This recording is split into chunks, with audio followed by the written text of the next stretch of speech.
Bien, seguimos en Región Económica ahora para abordar este segmento de entrevistas, esta vez con dos invitados, Jorge Arzuaga de la Cámara Argentina de la Construcción, Delegación Resistencia, y Mateo Alemán, un amigo de este espacio y de la casa, del Centro de Empresas Constructoras, con los dos para plantear la situación de este sector que es gravitante en la economía chaqueña, que es el motor de la industria, dije bien en el bloque anterior, porque la verdad que es la industria generadora de industrias, la construcción per se. Y en esa situación, compartir con ustedes una información marco general que tiene preparada Miguel para abordar la conversación. Claro, en ese sentido queríamos compartir unas placas que refieren a la primera de ellas, la situación de la industria. Queríamos comentarles a ustedes cuál es la situación de la industria, un número que nos preocupó en demasía, cómo cayó toda la actividad de la industria en la República Argentina, y obviamente también hay actividades industriales conexas con la propia construcción.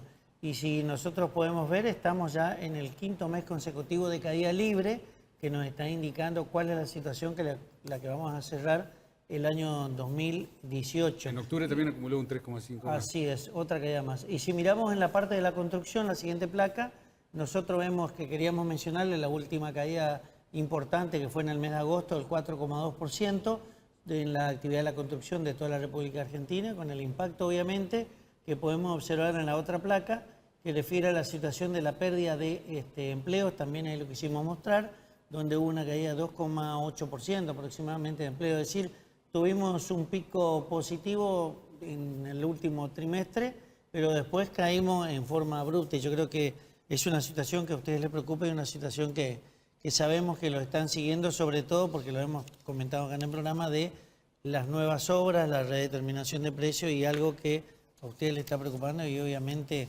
se va a terminar un año muy negativo, vemos, para la parte de la construcción. Así que ¿En qué porcentaje de ejecución estamos? ¿En qué porcentaje de actividad estamos, Jorge, respecto de lo que se venía haciendo? No, primero que nada, buenas tardes. Yo creo que hoy en el Chaco, porque ojo, todos esos números que estamos viendo ahí son nacionales y el Chaco tiene una mirada totalmente distinta a todo lo que ustedes...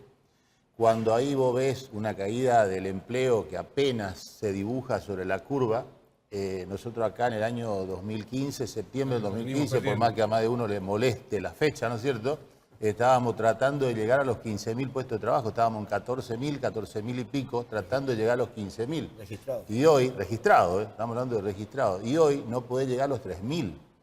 Entonces, estamos hablando de esa caída que vos estás viendo allá, si vos la ves a nivel nacional, es una cosa... En términos relativos a la población. Exacto, pero lo que pasa acá en el Chaco es totalmente distinto a lo que está pasando a nivel nacional. Y ese es un dato que le estoy tirando, igual pasa con la actividad. Yo siempre comento como ejemplo de mi empresa. Mi empresa en el año 2015 y anteriores manejaba un promedio sí o sí de 200 obreros. O sea, tenía un nivel de actividad que me mantenía en 200 obreros, poquito más, un poquito menos. Llegué a tener en septiembre-octubre del 2015, llegué a tener 360 obreros registrados en la empresa.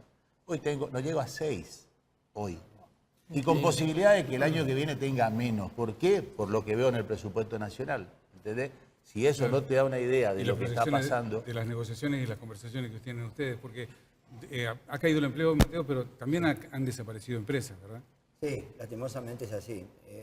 Siempre nos han puesto en algunas falsas contradicciones entre la industria y la construcción. Y pícaramente han dicho de que somos como una especie de madre de la construcción. Bueno, nos hemos quedado sin madre. Hemos quedado huérfanos en ese sentido. Sí, pasamos a ser unos huérfanitos que andamos por la vida sin un poco... La pobreza nos hace muchas veces coincidir con el colega de la Cámara Argentina. Estamos en franco retroceso. Retroceso que responde también a un modelo de país, digamos. Esto que estamos viendo y que la cual sabiamente lo expresaba Jorge, no hace más que reflejar el deterioro de una política antiempresa y fundamentalmente antiindustria. Sí, es inadmisible. Antipyme. Digo, es inadmisible armar un esquema de negocio productivo con intereses del 70%. Nosotros para hacer una vivienda de 50, para hacer 50 viviendas tenemos una utilidad en un año de entre un 8 y un 12%. Primer punto, no tenemos las 50 viviendas para hacerlo, pero tenemos una utilidad del 8 al 10, 12%, cuanto mejor si los fondos vienen como tienen que venir y si somos eficientes como que creo que somos eficientes en ese sentido. Estamos hablando de una utilidad del 8 al 10 al 12%, una utilidad del 70% en cualquiera de las levagas, en cualquiera de las cuevas. Es inadmisible que este criterio económico del país pueda avanzar. Es inadmisible. Además, como dice Jorge, en realidad es antipyme porque vemos que la construcción en sí, digamos, no tiene indicadores peores porque hay inversión, pero que se concentra en la capital federal, en Córdoba, Santa Fe, Buenos Aires, ¿no? Nosotros no pasamos a ser menos, primero, con el problema que estamos teniendo en la obra pública y cómo se redactó el mapa del país, el Chaco no llega al 3%. Ushuaia, que siempre hemos dicho que tenemos que poblar la Patagonia, mandar trabajo allá, no accede al 0,5% de la torta de la obra pública ya reducida que tenemos en este momento. Y está concentrado en lo que es capital, el primero y segundo cinturón, parte de Córdoba, en el 70% de la obra pública, hoy en esta pobre distribución de la obra pública que se ha hecho a nivel nacional. En una coyuntura que ustedes también sabrán leer políticamente porque están a nivel de dirigencia nacional, también manejando alguna información, nos llamó la atención esta semana el procesamiento del CEO de Techín, Pablo Roca, que en algún sentido hasta nos llegó a confundir, porque la verdad es que la empresa, que es una de las grandes constructoras del país, perdió en valor bolsa ya el 10%. Y uno recuerda rápidamente el caso de Petrobras, el caso de las constructoras brasileras, que eran de las más grandes, y luego una serie de acusaciones fueron liquidadas y fueron sacadas del juego de la obra pública latinoamericana. Yo creo que, no sé, les pregunto a ¿ustedes ven una intención no solo de aniquilamiento de la pyme y de deterioro de la empresa local, sino de entrega del patrimonio argentino en términos de desnacionalizar los negocios de la construcción? Fundamentalmente lo que vemos me parece que es un criterio constante de demonizar a todo lo que significa empresa, ¿no? Yo puedo llegar a tener diferencias en materia de construcción económica, en diferencias de actitudes históricas con Roca.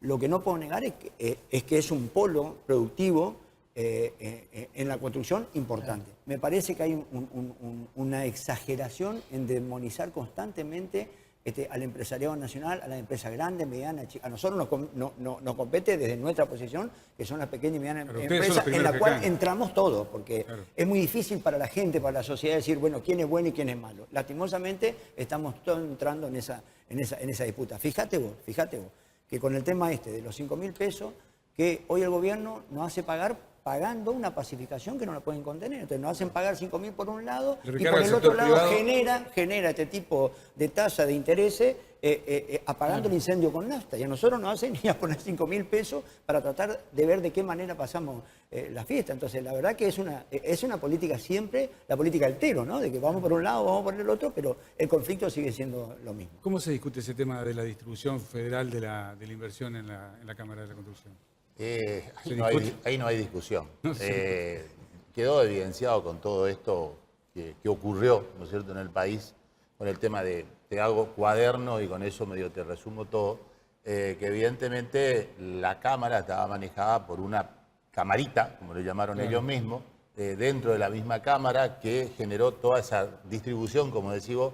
Hoy, si vos estás hablando del soterramiento del Sarmiento, estás hablando de 2.000 millones de dólares, nosotros acá, para manejarnos las 120 empresas que somos constructoras, donde estamos las tres entidades, para manejar nosotros necesitamos 1.000 millones de pesos en vivienda y nada más. O sea, fíjate la diferencia, ¿no es cierto? Bueno, y eso es Odebrecht, ¿no? Exactamente, esas son Odebrecht con IEXA, que en definitiva, viste quiénes están dando vuelta. Todo eso no es demonizar, son realidades que ocurrieron, ¿no es cierto? Pero ocurrían fuera del ámbito de lo que era la Cámara, la entidad en sí. Hoy, por ejemplo, y ya que entramos en ese tema, porque evidentemente esa fue la distribución, como decís vos, nacional de lo que era la obra pública, cosa que a nosotros nos llevó a que acá se haga la mayor obra pública de la historia, porque realmente con Coqui sentimos la mayor, pero no pudimos participar ni siquiera como subcontratista. Y lo poco que participaron nuestras empresas, que dejaron sus máquinas ahí, que alquilaron su máquina con valores viles, ¿no es cierto?, terminaron todo con deuda. O sea, están todos adeudados, no consiguen que le paguen. Se fue de acá a Wagner, se fue del Chaco y quedó debiendo allá al Corralón en Campo Largo, en Hermoso Campo. Quedó a deber a los obreros, quedó a deber... O sea, máquinas. ¿Para qué? ¿para qué? O sea, si no vemos todo eso y tratamos de defender el empresariado chaqueño y tratar de que las obras queden en el Chaco, estamos al horno, vamos mal, vamos mal. Hoy en Cámara Central renunció toda la plana mayor, o sea, para poder entrar a ser parte de la mesa tenés que firmar una declaración jurada que no vas a tener, estás seguro que no estás en ningún problema, con lo cual se arma una mesa a nivel nacional que muestra una imagen totalmente distinta. Metido en ese tema, ya estoy como vocal del interior, estoy como zona centro, como consejero, porque puedo firmar, ¿no es cierto? Porque puedo firmar la declaración. Pero eso de va a la pregunta que me hiciste, Sí, tratando de limpiar todo eso y ver que las distribuciones sean equitativas y tengan que ver con blanquear toda la situación de la construcción dentro de la sociedad. Con lo cual estamos frente a una crisis que también plantea la crisis dentro de las instituciones del sector empresario, digamos, ¿no? Sí, sí. Pero fíjate, Ricardo, y voy al motivo de esto, toda la explicación que tiene que dar Jorge en relación a que nosotros no somos eso, ni hemos participado de eso, ni estuvimos en eso. Claro. Por eso este criterio, por eso ese criterio de haber puesto un ejemplo y a través de ese ejemplo, lastimosamente, entramos todos en el tubo. Rápidamente, hablando de túnel, ¿hay luz en algún lado? Se nos va el tiempo, ¿qué perspectiva tenemos? Yo en lo para el personal año? veo luces en el 2019, antes no la veo. Yo en lo personal no veo luz en el 19, ¿por qué? Porque veo el presupuesto. Entonces, al ver el presupuesto, al ver lo que destinaron para la obra pública para el año próximo, estamos al horno. O sea, cuando vos decís vivienda, tenemos el 60% del valor que teníamos en el 2017, el 2018, en el presupuesto anterior. Tenemos 60, y hubo una inflación del 50%, claro. Entonces estamos hablando de que tenemos el 30% de lo que teníamos allá. Vivienda no vamos a hacer, Mateo. Vivienda no vamos a hacer, ni vamos a poder terminar lo que estábamos haciendo. Y por otro lado, hábitat, por ejemplo, cero.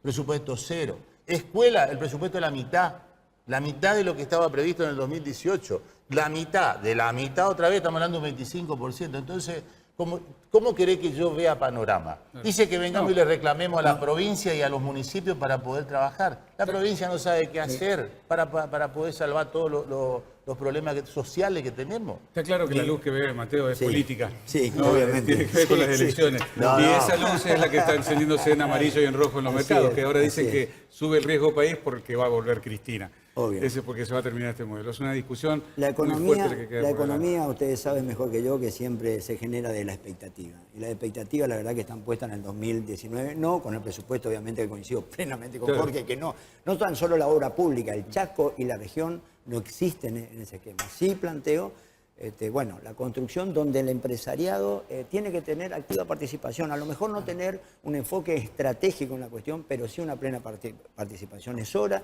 que la dirigencia empresarial se siente con las estructuras y se reconcilie con la política, para ver de qué manera nos podemos sentar todos en una mesa y proyectar en una idea superadora a lo que hemos pasado estos 3-4 años. Muy bien, muchas gracias a los dos por habernos acompañado. El tiempo es tirano de la televisión, Miguel. Estamos llegando entonces al final de esta primera edición de este agitado diciembre que vamos a terminar transcurriendo juntos y esperamos entonces volver a encontrarnos la semana que viene aquí en otra edición de Región Económica. Buenas tardes, muchas gracias.